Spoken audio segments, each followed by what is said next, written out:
Question is, what fraction of the set of pairs is circled? First thing, we count how many pairs there are. So 1, 2, 3, 4, 5, 6, 7, 8.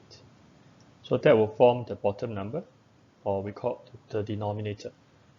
And then we count how many pairs there are in the circle. 1, 2, 3, 4, 5. So there are 5. So the number will form the numerator, which is the number on top.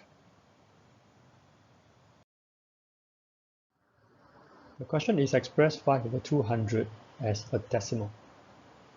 To do this, the most reliable way is to do a division. 5, which is the number on top, what we call the numerator, should be divided by the denominator, which is the number at the bottom. So let's look at the division. 5 divided by 200. Now, 5 is not enough to be divided by 200. So there's a technique that we use. We will add zeros, but we take care to put a decimal point there.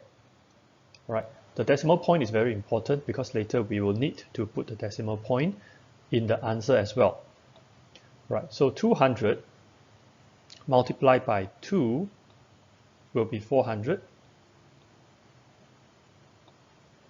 You can't multiply by 3 because that will give you 600.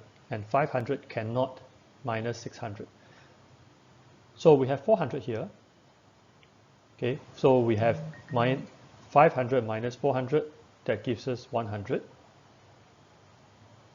So it's not done yet because we still have a remainder here. So we put a 0, and then we pull down the 0 to here. And 200 times 5 equals to 1000.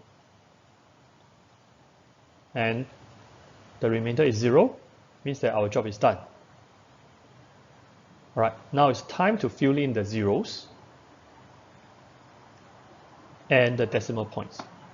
So it will be wrong to say that the answer is 25 because we still have to fill in the zeros and the decimal point. Now, notice that these decimal points must line up. All right, so just now the decimal point was after the 5, and here we must also put a decimal point here. So the answer is 5 divided by 200 is 0.025.